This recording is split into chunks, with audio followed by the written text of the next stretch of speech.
Good morning, students. So today I am going to start a new chapter, chapter 10. So that is cell cycle and cell cycle. So what do you understand by cell cycle?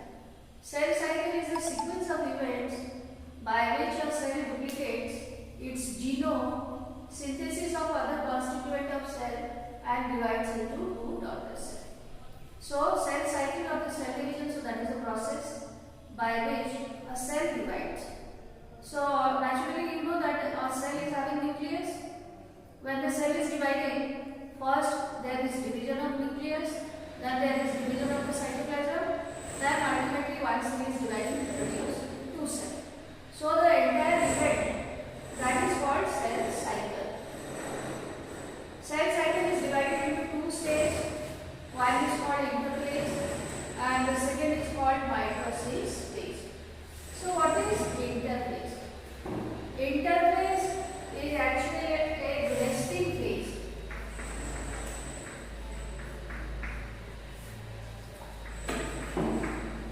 So although we are calling as resting phase, but actually it is metabolically it is very active. It is not taking rest. You can find out there are so many metabolic changes they are taking place in the cell, but from the outside it seems to be at resting stage because actually it is not dividing to produce two cells. So interphase, so that is divided further into three substages.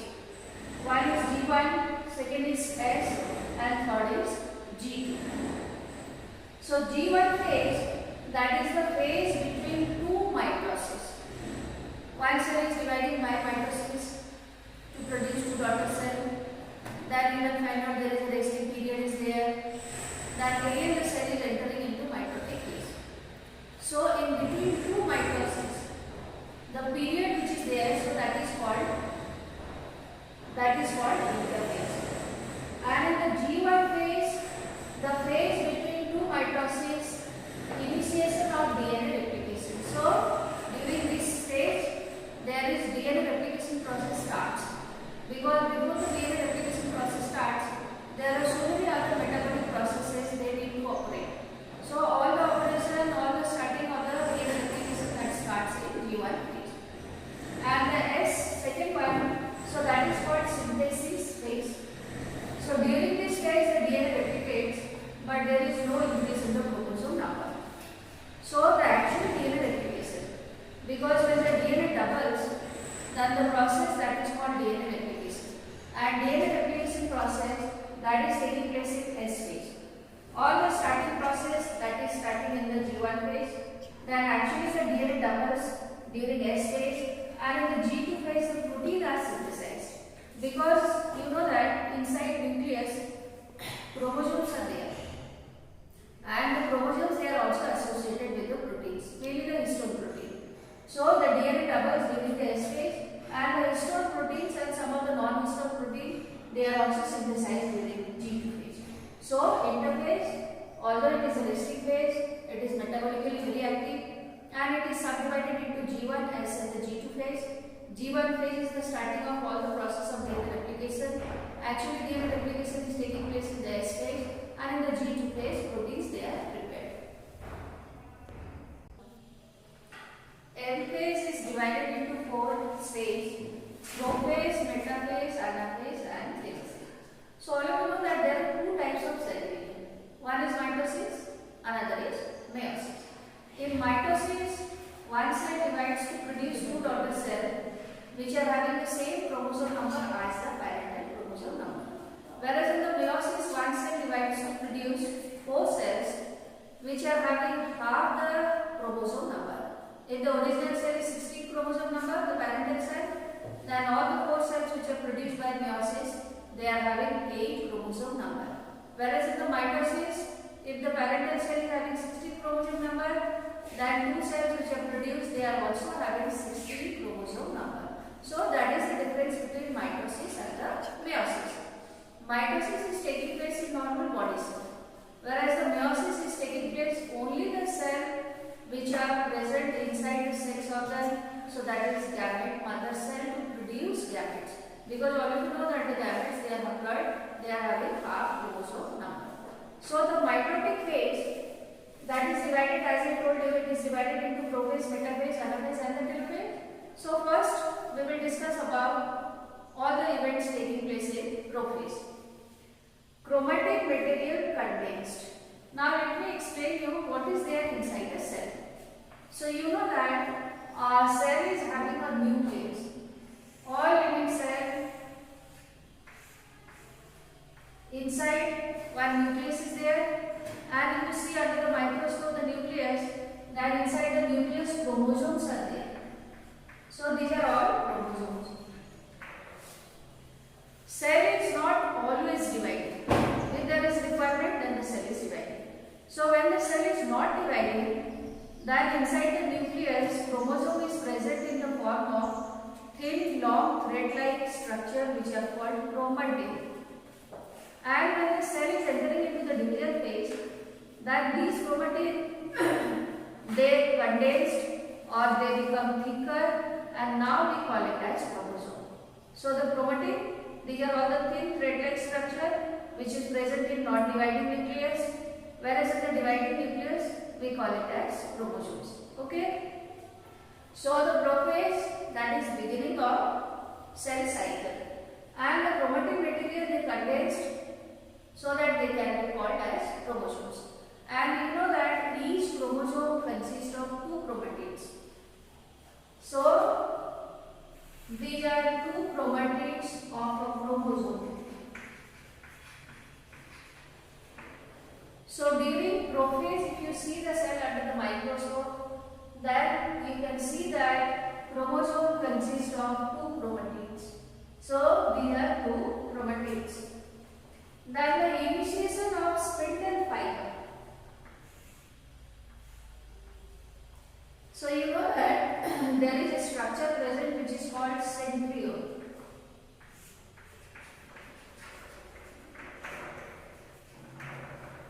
And when cell divides, then the centriole also duplicates, so that one centriole divides to produce 2 centrioles.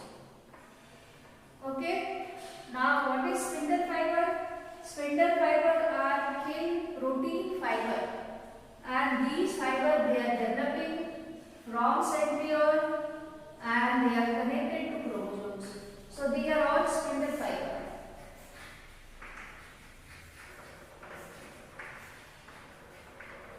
Okay. Now do not show Golgi complex, endoplasmic reticulum, nucleolus. So during the prophase you can see that all the other cell organelles like endoplasmic reticulum and the Golgi bodies and the nucleolus, so they start disappearing because there is no role of all these cell organelles. So they will start disappearing, and at the end of the prophase also the nuclear membrane also starts disappearing. Initially the nuclear membrane, so that is a complete membrane. But at the end of the prophase, you can see that gradually the nuclear membrane, so that also starts disappearing, and at the end of the prophase, then you can see there is no nuclear membrane. So all these events are taking place in the prophase. The second phase, that is called metaphase. So what are the events which are taking place during metaphase? Complete disappearance of nuclear membrane. I told you by the end of prophase the nuclear membrane starts disappearing, and in metaphase there is no nuclear membrane. So now you can see all chromosomes, they lie in the cytoplasm. So now there is no nuclear membrane. So you can find out chromosome, they spread in the cytoplasm. Then spindle fiber attached to kinetochore. Each chromosome has the primary constitution, that is called centromere.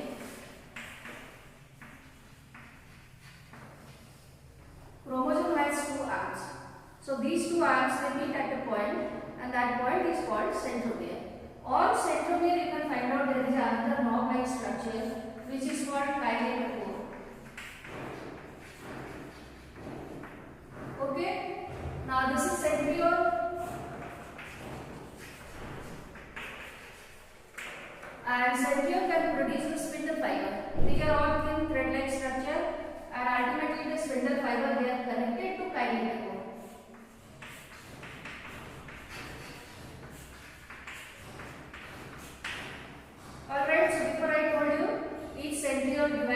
produce two, and these two they are in the two poles of the cell.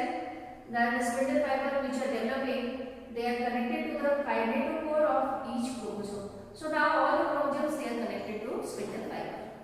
Then all chromosomes already the duplication, so that is completing the interphase. So that means each chromosome consists of its own partner, and these two they are connected to each other. So now during metaphase all chromosomes will come to lie in the middle of the cell, and this middle line, so that is called equator or metaphase plate.